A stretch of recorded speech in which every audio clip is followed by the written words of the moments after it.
Boa noite, queridos e amados irmãos. Falei para o Léo, agradecendo ele pelo tempo dos cânticos, e pensei comigo, nossa, Léo, difícil pregar agora. E chegamos então ao final do capítulo 20 hoje.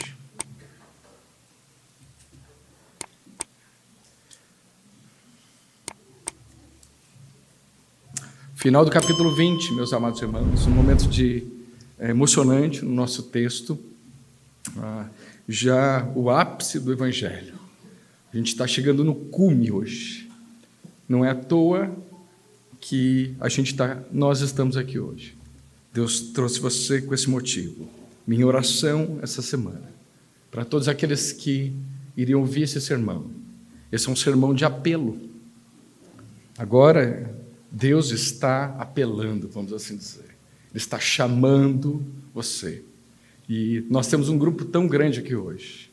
E minha oração é que todos aqui hoje tenham certeza da vida eterna em Cristo Jesus, o Salvador dos homens, o Salvador dos pecadores. E, meus amados irmãos, então, eu convido você a abrir no Evangelho de João, capítulo 20. Nós vamos dar início, então, à pregação, relembrando alguns pontos até aqui, e depois terminamos, então, a exposição do texto bíblico hoje à noite. Uma escuridão que encobriu o sol e a lua. Nunca houve um dia mais escuro. Jesus de Nazaré está pendurado em uma cruz entre dois ladrões. Ouça o seu brado. Está consumado. Pai, em tuas mãos eu entrego o meu espírito. As luzes estão apagadas, todas elas. Veja ali o pequeno grupo de seguidores, os 11. Seu mestre se foi, seu amigo, e que amigo, partiu. Seus planos ruíram. Suas esperanças se desfizeram. Eles estão perplexos, esses 11 discípulos, confusos. Eles se desesperam. Estão como homens cuja frágil embarcação está à deriva no mar. Só vem água, muita água, desolação por centenas de quilômetros. Água, gritos lancinantes, gemidos e rangidos. Porventura, eles algum dia verão seus entes queridos de novo. Digam adeus à esperança. Sim, todos os que entram aqui, é a descrição de Dante Alighieri, As Portas do Inferno. Ou, para mudar a imagem, eles se assemelham a homens que foram condenados a morrer e estão definhando em um buraco de prisão medonho, horroroso. Pode tirar o ganho um pouquinho? Bem sabendo que o melhor que podem esperar é a chegada do carrasco. Olhe João capítulo 20, verso 19. Ao cair da tarde daquele dia, o primeiro da semana, estando trancadas as portas da casa onde estavam os discípulos, com medo dos judeus, Jesus veio e se pôs no meio deles. Por medo dos judeus, as portas estavam trancadas. Jesus de Nazaré, crucificado, esse era o adeus à esperança. Não muito longe dali, Cleopas e seu companheiro, em um dos meus textos prediletos da ressurreição, esses dois amigos de Jesus estão voltando a Emaús. Era primavera. No entanto, eles não ouvem o canto dos pássaros, nada percebem no despertar da natureza. Arrastando os pés sob o céu pesado, eles seguem o caminho de casa, de volta de um funeral. Um ente querido acabara de ser sepultado. Jesus de Nazaré. Sim, estrangeiro, esperávamos que fosse ele quem haveria de redimir Israel. Esperávamos tempo passado, mas agora toda a esperança se foi. A cruz e o túmulo destruíram todo resquício de esperança. E desespero eterno reina em nosso coração. havia uma pessoa sofredora, Maria, mãe do Senhor. Ela também estava petrificada. Uma espada traspassava sua alma, pois vira seu filho querido, seu primogênito, morrer à morte de um criminoso. Um sentimento de tristeza avassaladora me invade toda vez que ouço o antigo hino, ainda gregoriano, que descreve as lágrimas de Maria. Stabat mater dolorosa, juxta crucem lacrimosa. Estava a mãe dolorosa junto à cruz chorosa. Para ela também, a cruz era o adeus à esperança. Haviam mulheres, vejam essas mulheres trilhando tristemente as ruas de Jerusalém tão cedo no domingo de manhã, enquanto os 11 discípulos se encontram em luto profundo e desespero. Tomé, parecendo um homem que foi pego no meio de um terremoto, sem chão debaixo de seus pés. Pedro, afogado em remorsos. João, ternamente cuidando da mulher com a alma devastada. Enquanto a noite desceu sobre esses homens, o que vão fazer as mulheres? É seu destino dar as boas-vindas ao Senhor ressurreto? De modo algum. A cruz arrasou suas esperanças. O túmulo as enterrou para sempre. Elas vão ungir um corpo sem vida, o cadáver de Jesus de Nazaré, o amigo e auxiliador.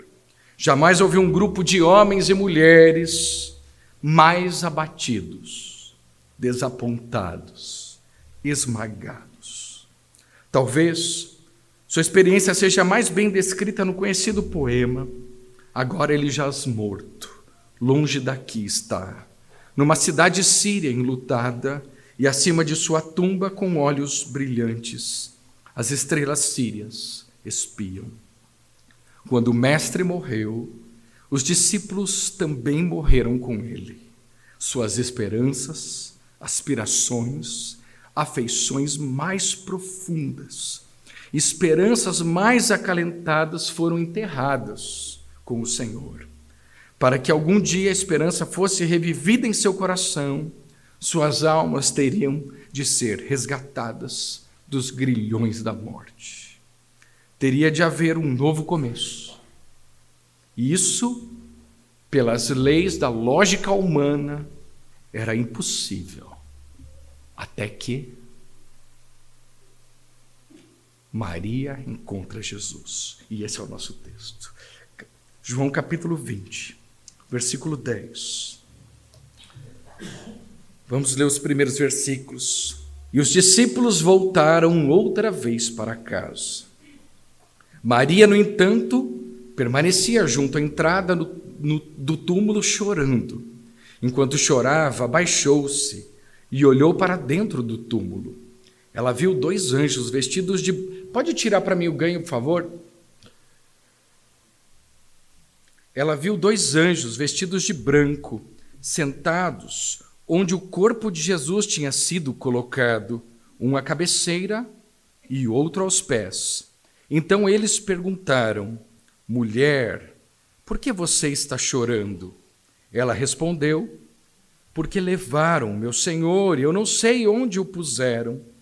Depois de dizer isso, ela se virou para trás e viu Jesus em pé, mas não reconheceu que era Jesus. Jesus lhe perguntou: mulher, por que você está chorando? A quem você procura? Ela, supondo que fosse o jardineiro, respondeu: se o Senhor o tirou daqui, diga-me onde o colocou e eu o levarei. Jesus disse: Maria. Ela, voltando-se, lhe disse em hebraico: Rabone. Rabone quer dizer mestre. Jesus continuou: não me detenha, porque ainda não subi para o meu Pai, mas vá até os meus irmãos e diga a eles: subo para o meu Pai, o Pai de vocês, para o meu Deus e o Deus de vocês. Então Maria Madalena foi e anunciou aos discípulos: eu vi o Senhor. E contava que Jesus lhe tinha dito essas coisas. Pedro e João, então pode aumentar só a potência um pouquinho. Obrigado, gente. A gente vai ajustando aqui, mas a gente vai ficar bem confortável para mim aí. E o pessoal ali é 10. Pedro e João, então, retornaram para onde estavam hospedados em Jerusalém, mas não Maria. O que chamou a atenção ali de Maria no túmulo não foram as vestes, como era Pedro e João. Lembra que eles observaram? Pedro olhou as vestes, então, ainda enroladas e as suas vestes da cabeça ainda guardadas. Mas ela notou 2 anjos vestidos de branco. João acrescenta um detalhe que os outros escritores dos evangelhos não mencionam, que um estava sentado onde a cabeça de Jesus estaria sentado e o outro onde os pés estariam estado. Versículo 12, ele descreve isso. João sempre faz isso de uma forma muito intencional. Ela viu 2 anjos vestidos de branco, sentados onde o corpo de Jesus tinha sido colocado, um à cabeceira e o outro aos pés. E ele coloca, então, separado esses anjos ali, um à cabeceira. Esse é o detalhe dessa cena. Eu sempre presto atenção à forma como João está escrevendo.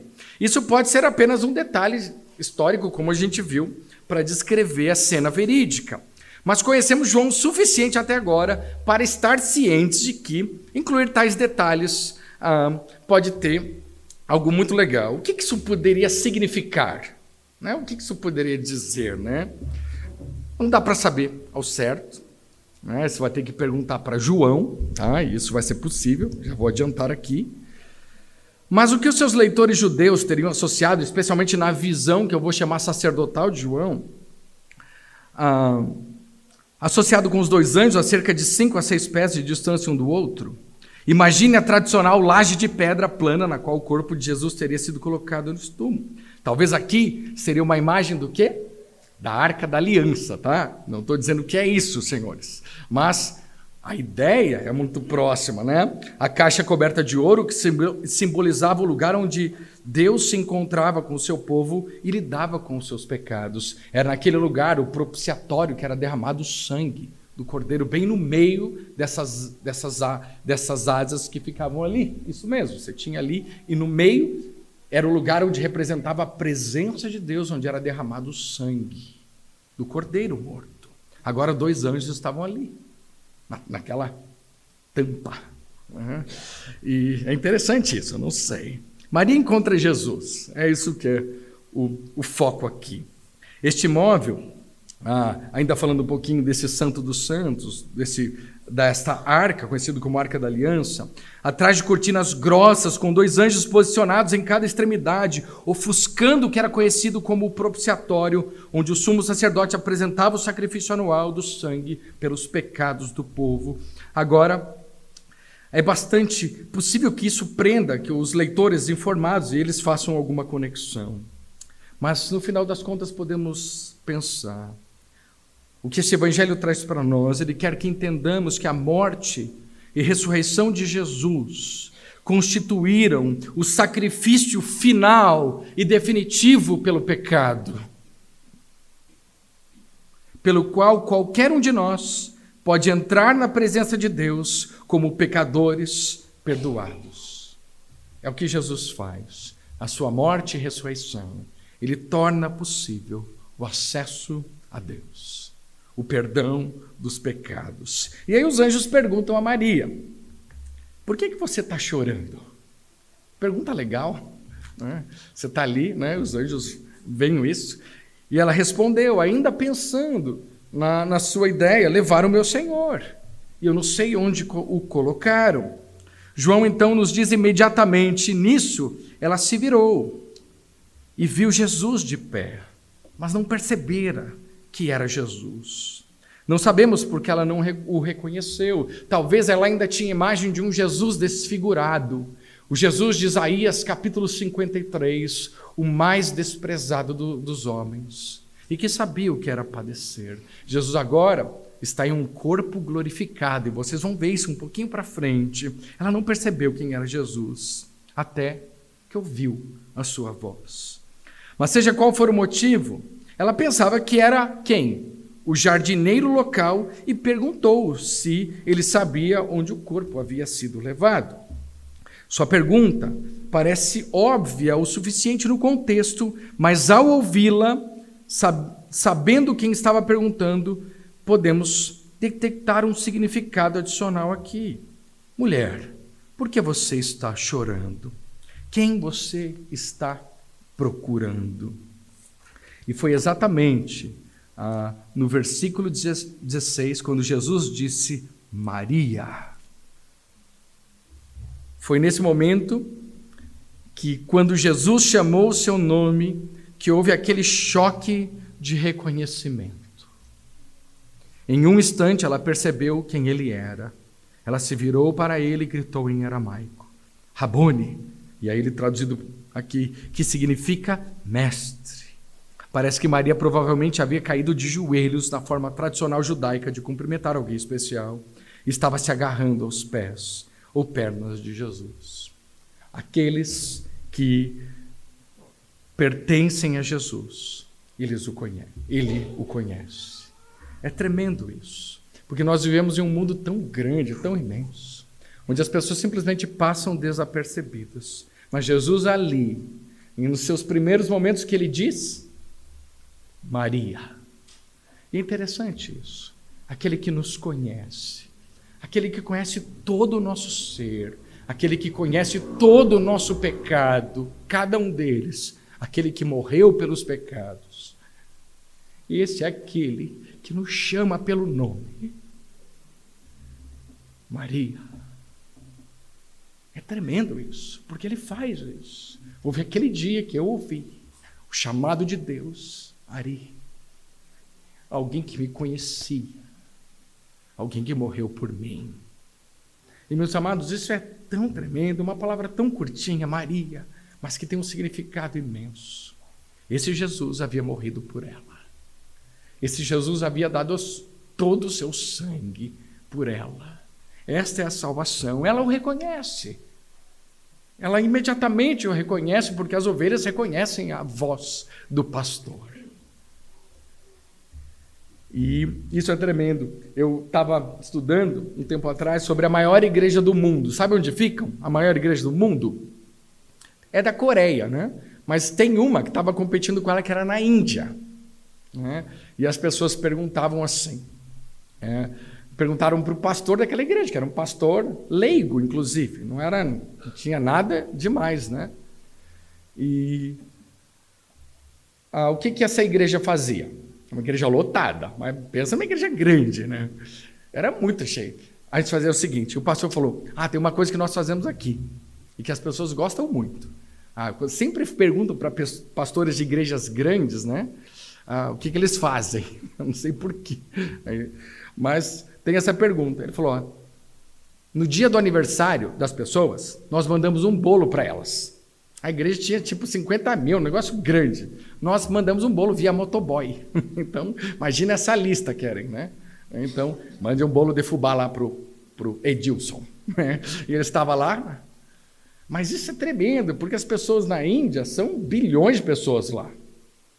É fácil você ser esquecido, mas as pessoas gostam de ser lembradas. E uma segunda coisa que essa igreja faz, que é muito legal, nós não vamos jogar vocês no rio Ganges, nós vamos enterrar você quando você morrer. E essa é sempre uma preocupação das pessoas, porque a morte é algo muito próximo.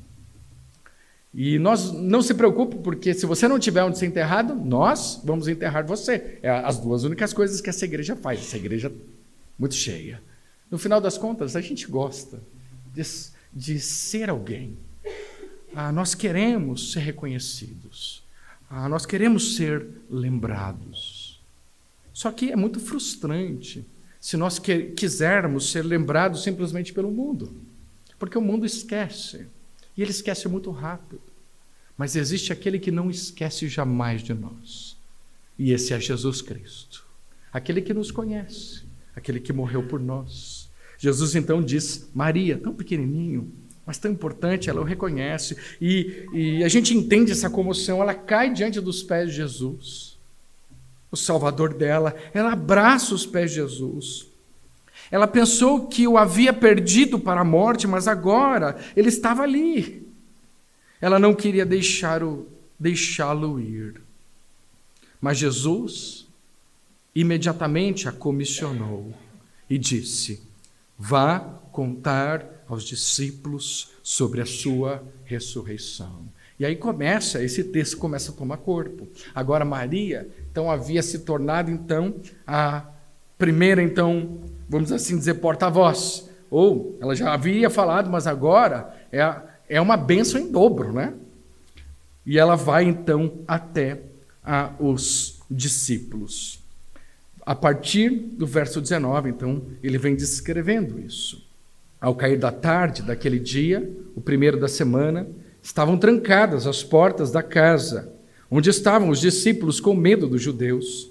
Jesus veio e se pôs no meio deles, dizendo: que a paz esteja com vocês.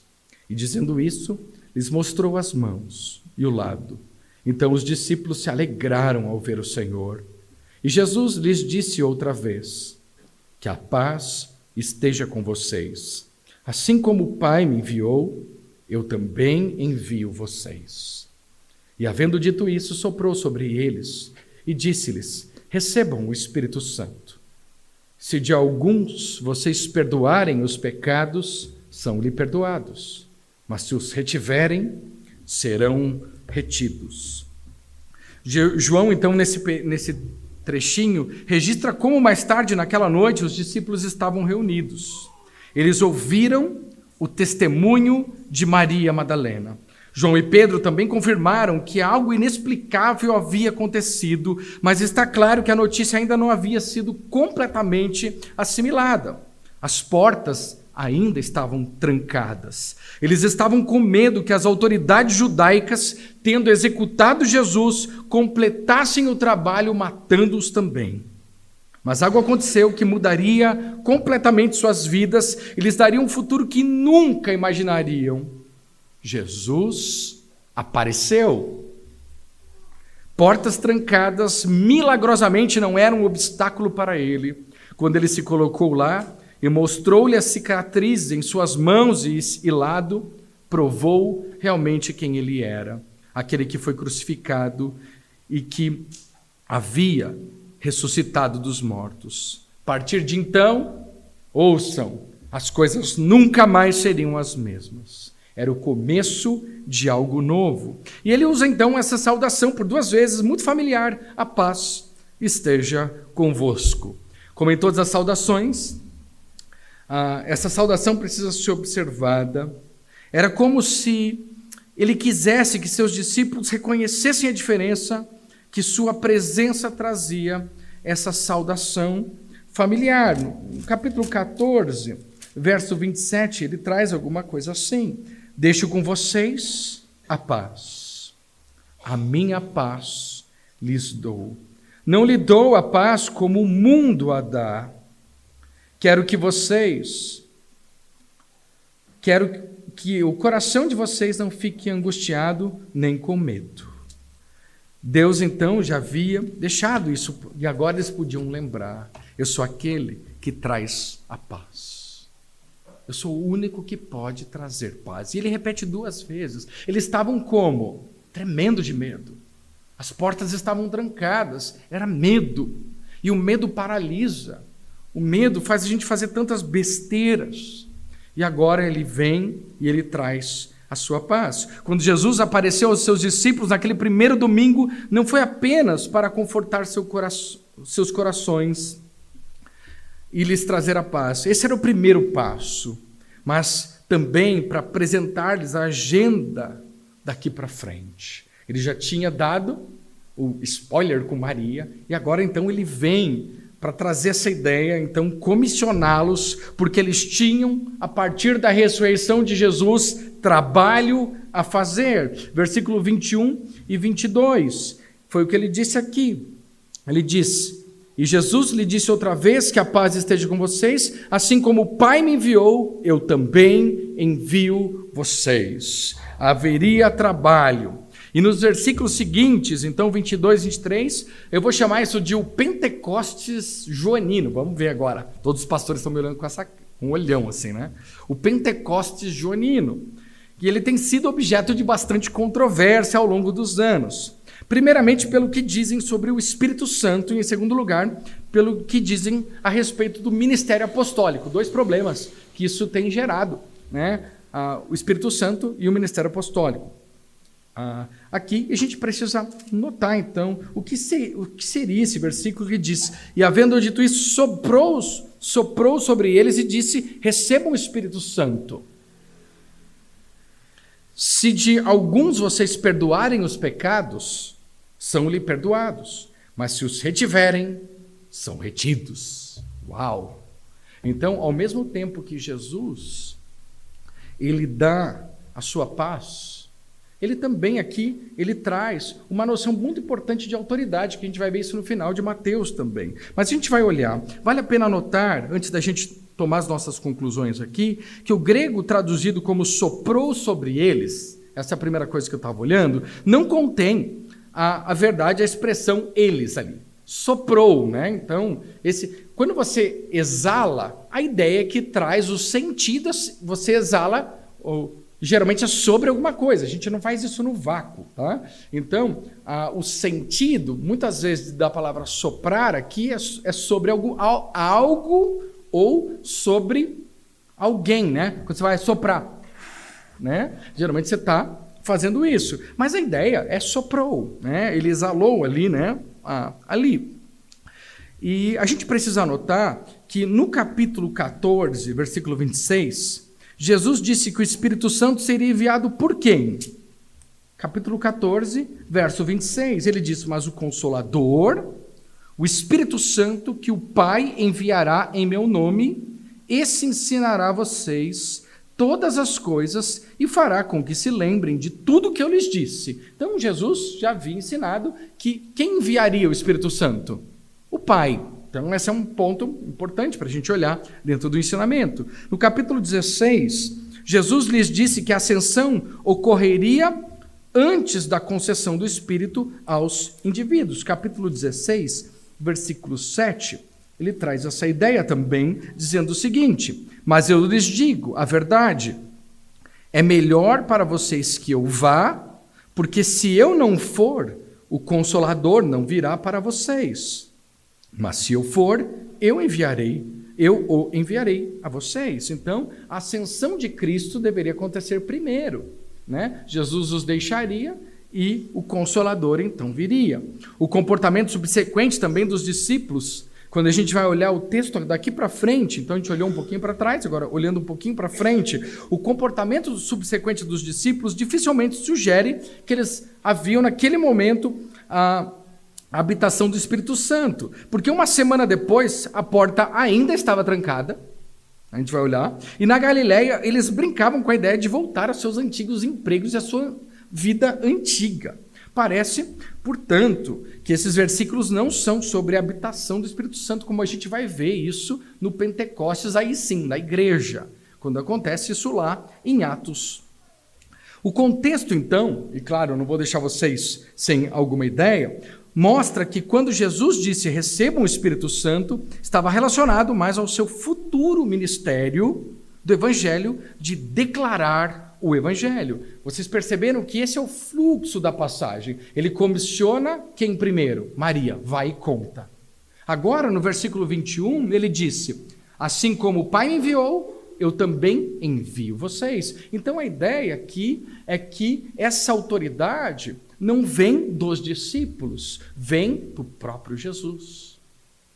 E isso seria, não por meio deles, na força deles, porque aqui extremamente fracos, né, e cheio de problemas aqui nesse momento, mas que viria essa capacitação por meio do Espírito Santo. Alguns sugeriram que o versículo 23, eu já vou aproveitar aqui, dá a certos indivíduos, mais a questão aí já dentro do ministério apostólico, dá a certos indivíduos o poder e a autoridade para perdoar pecados. Será que homens têm esse poder para perdoar os pecados? Eles sugerem, por exemplo, que clérigos podem absolver as pessoas de seus pecados.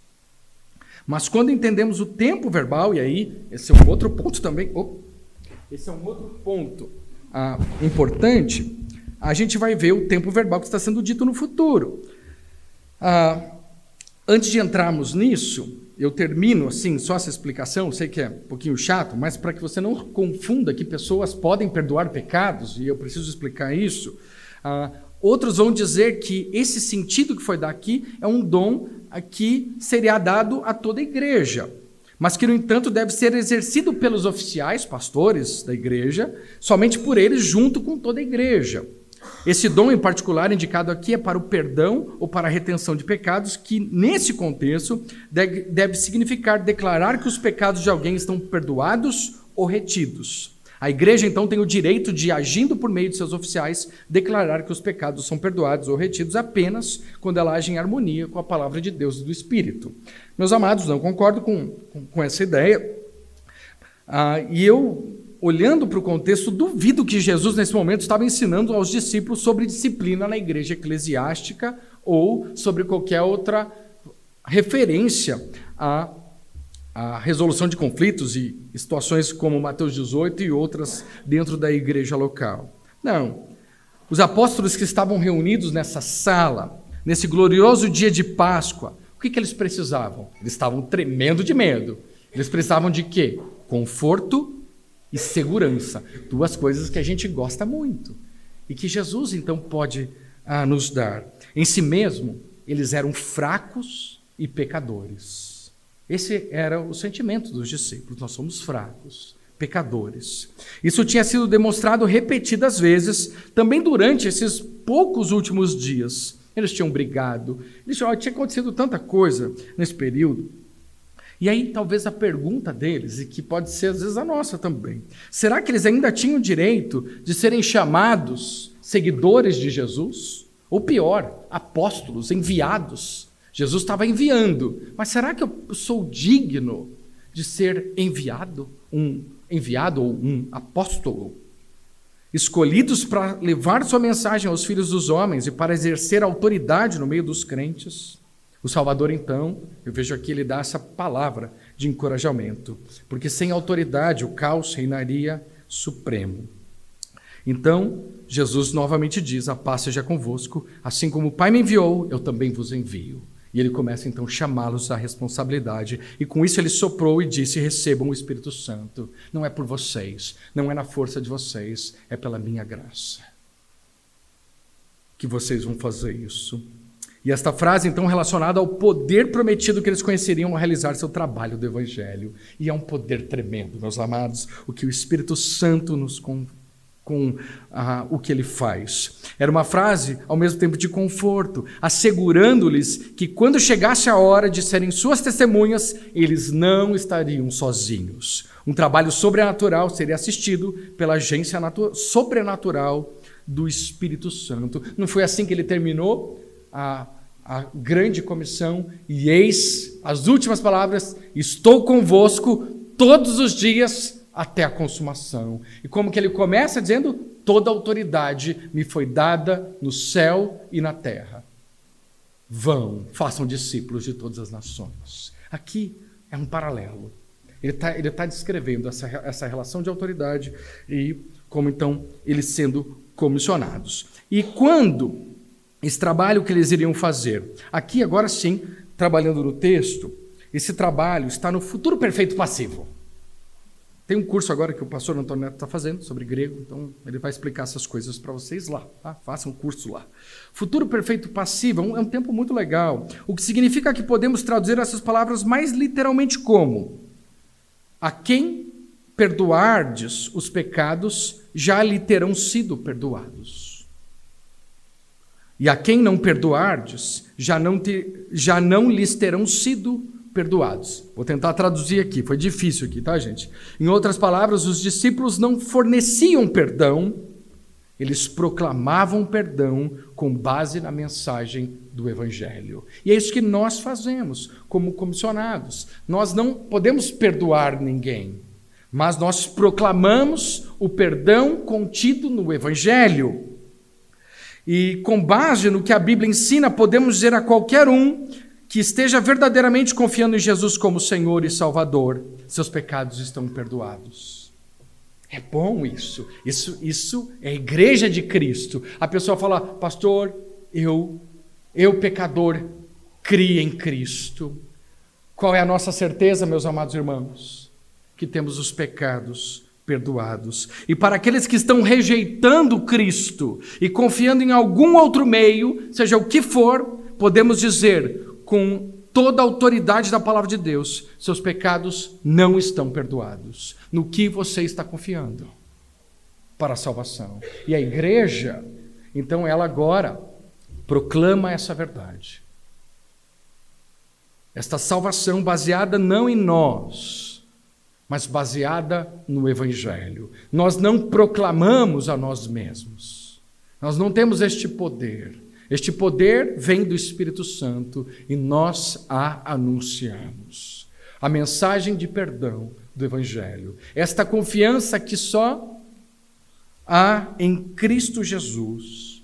Esta confiança que só é encontrada em Jesus Cristo. E se você confiar em Cristo, a palavra de Deus diz o seguinte: seus pecados estão perdoados. Esta é a certeza que nós podemos ter. O perdão dos pecados. Talvez você pode ser afligido dos pecados. Talvez você tenha cometido milhares de pecados, vez após vez, reiteradas vezes, mas vai chegar aquele dia que você diz: eu sou pecador, eu preciso de Jesus. Jesus morreu na cruz pelos meus pecados. Me salva. Seus pecados estão perdoados. Que ninguém ouse sair daqui hoje. Que nenhum de vocês ouse sair deste lugar hoje sem ter o perdão dos pecados, sem ter os seus pecados perdoados por Jesus Cristo. E que daqui milhares de anos, tomando um chimarrão com folhas da árvore da vida, você possa dizer: meus pecados foram perdoados em Jesus. Todos eles. Todos eles. Esta é a vida eterna em Jesus Cristo. Seus pecados estão perdoados. É muito mais do que se dar bem na vida. É muito mais do que ser próspero neste mundo. Não, é ter os pecados perdoados. É o que ele está dizendo. E aí, baseado nisso, Tomé então encontra Jesus e vem a última parte. Tomé então, que você pode, se você quiser, riscar esse nominho ali e colocar o seu, porque ele torna individual agora, ele vai atender uma pessoa só. Então risca ali Tomé e coloque lá o seu, José, né? João.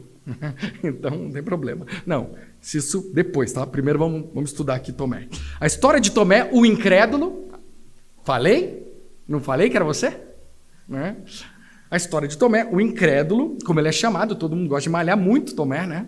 Mas na verdade, não fale dele, porque também é a sua história. Inspirou muita imaginação e muitos palpites. Eu já vi tantos sermões falando mal de Tomé. Né? Quem já ouviu aqui falar mal de Tomé? Por que Tomé não estava presente naquele primeiro domingo? Onde que estava Tomé? O que ele estava fazendo? Né? Não, o que ele estava fazendo? Que estava ali, não estava com os discípulos ali. Porque ele não acreditou neles quando lhe contaram sobre Jesus ressuscitado. Quais os traços de caráter se juntam para produzir o tal homem tão cético? Em certo sentido, tais perguntas, embora interessantes, especialmente para serem levantadas no Starbucks ou no McDonald's, tomando um café, né, estão realmente são interessantes, mas esse não é o ponto disso. Essa passagem, então, é vista muitas vezes de uma forma, então, desconexa com o texto. João, o que ele faz aqui com Tomé é conduzir ao clímax do seu evangelho. Lembra que o versículo 31, pregado semana passada, é o ponto máximo, é o cume do evangelho de João. E ele, então, ele pede uma ajudinha de Tomé para que você chegue até o cume do evangelho. E quando entendemos qual é a grande imagem de João, podemos então apreciar o papel que a história de Tomé desempenha. Por 3 anos, ele havia sido confrontado com evidências. Olha a natureza, olha Jesus operando os seus milagres, olha Jesus mudando as histórias, mudando as pessoas.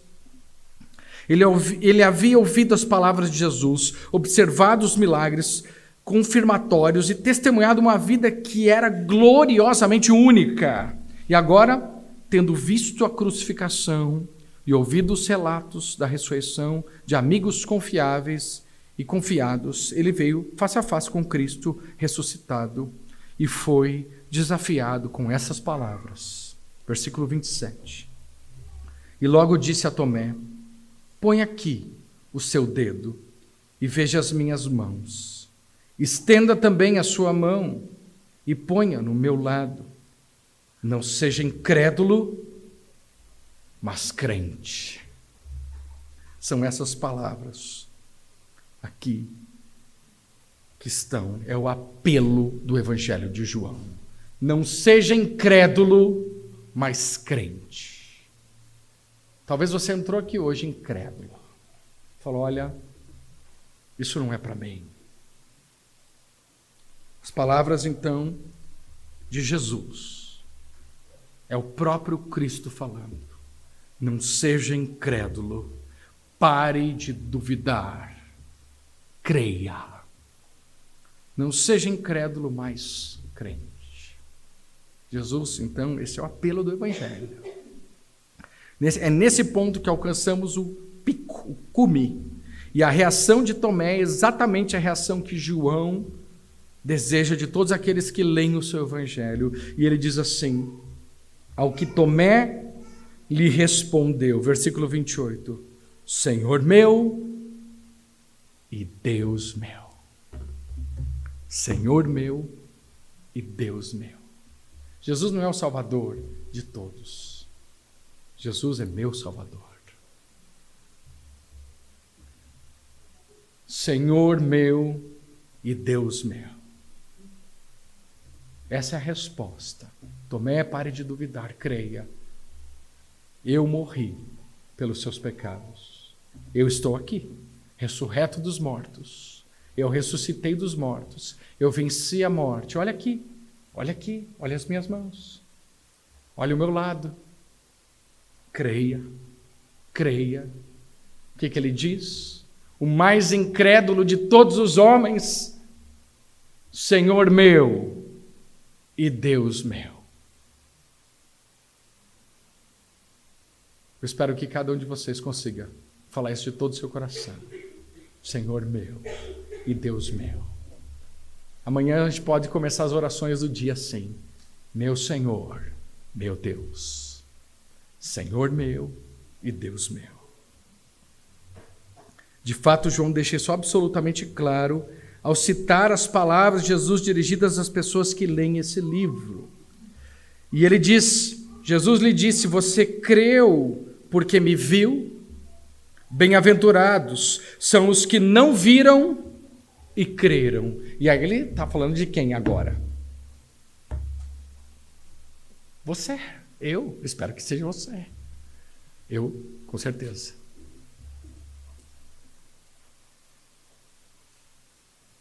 Ele olha para nós. Bem-aventurados os que não viram e creram.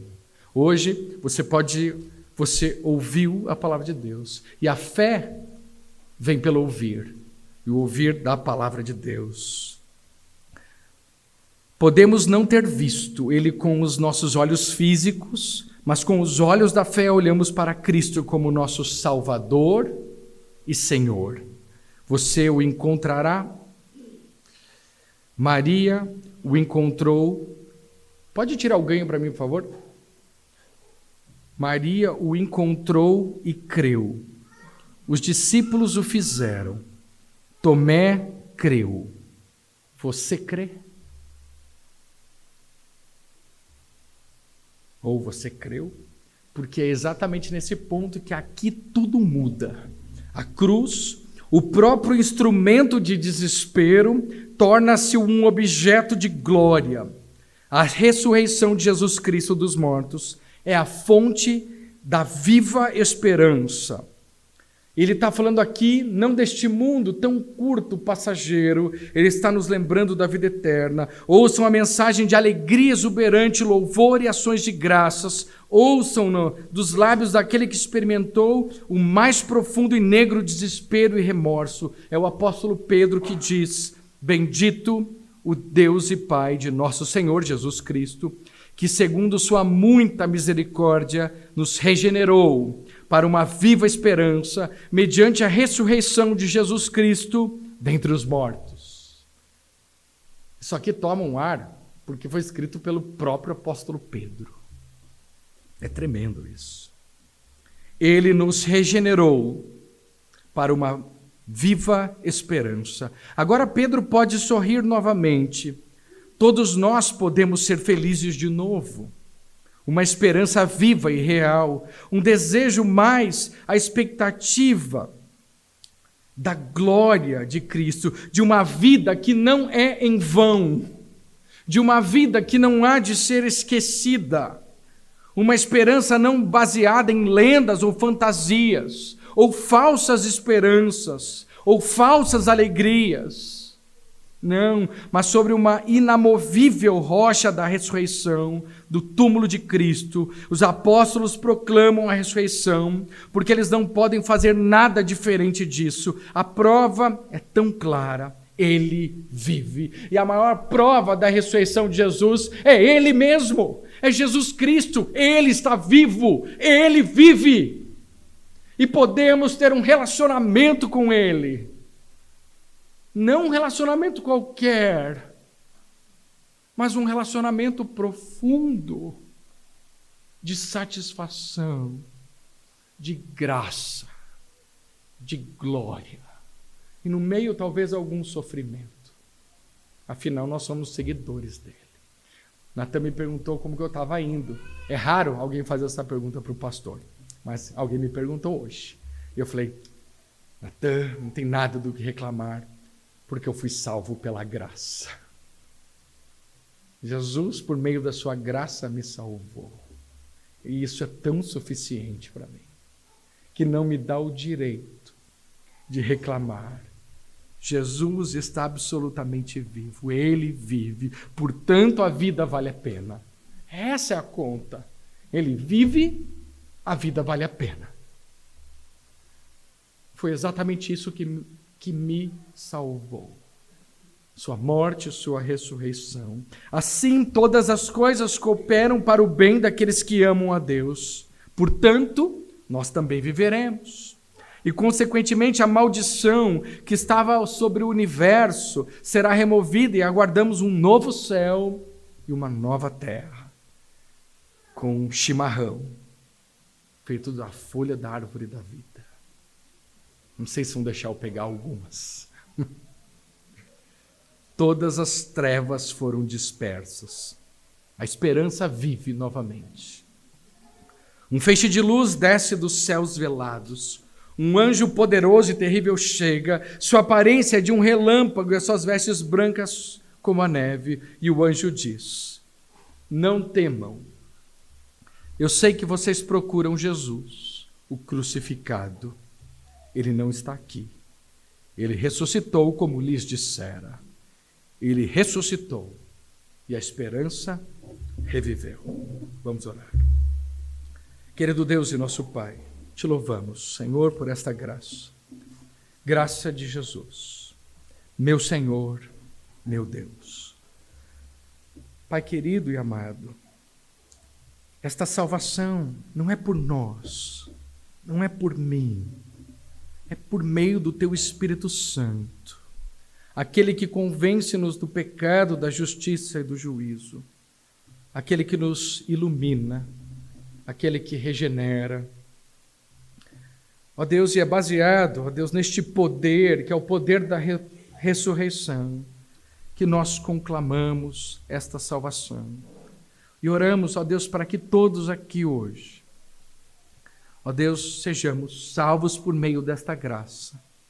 Não por meio das obras, ó Deus, não por meio dos homens, mas por Jesus Cristo, Senhor e Deus, aquele que tem toda a autoridade no céu e na terra, aquele único que pode salvar. Que hoje, ó Deus, homens, mulheres, reconheçam, ó Deus, seus pecados e confiem no perdão deles por meio de Jesus. Ó Deus, que nesta noite haja salvação neste lugar, na medida que corações e lábios, ó Deus, creem em Jesus Cristo como Salvador. Ó Deus, eu peço para que este milagre seja operado na vida dos meus queridos irmãos e na vida de todos aqueles que o Senhor trouxe aqui nesta noite. Ó Deus, que a verdade, que pecados podem ser perdoados, esteja em evidência aqui. Que as dúvidas sejam dissipadas, pois Jesus morreu na cruz, assumindo o lugar do pecador, e assim os pecados estão perdoados. Que nenhum aqui rejeite Jesus Cristo como Salvador, mas que todos creiam, que as dúvidas sejam postas de lado por meio da Tua palavra, do Teu Espírito Santo, e creiam em Jesus Cristo. Ó Deus, assim eu peço também por aqueles que são crentes aqui, aqueles que têm declarado esta grande verdade, o perdão dos pecados em Jesus Cristo, aqueles que afirmam que creem em Cristo e vivem isto.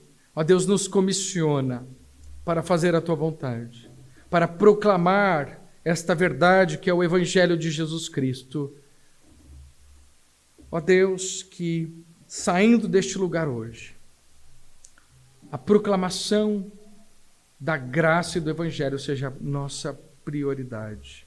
Ó Deus, ao mesmo tempo que oramos, ó Deus, pelo nosso bairro, pelo nosso estado, pelo nosso país, oramos também, ó Deus, por Araucária, este novo trabalho, ó Deus, que precisa iniciar, Senhor, que sejamos proclamadores até lá. Oramos, ó Deus, por cidades ainda no nosso estado que não, ó Deus, conhecem o Evangelho. Ó Deus, levanta homens e mulheres para isso. Querido Deus, e assim saímos daqui com a Tua paz. A paz que Jesus nos traz. A paz que é conosco, porque Jesus nos dá. Uma paz, ó Deus, que excede qualquer segurança desse mundo. Uma paz mesmo em meio a tribulações. Uma paz mesmo em meio aos sofrimentos. Uma paz, ó Deus, que é dada por Jesus. Uma paz que traz Ele junto, Ele conosco, até o fim, até a consumação dos séculos. E assim oramos, em nome de Jesus. Amém.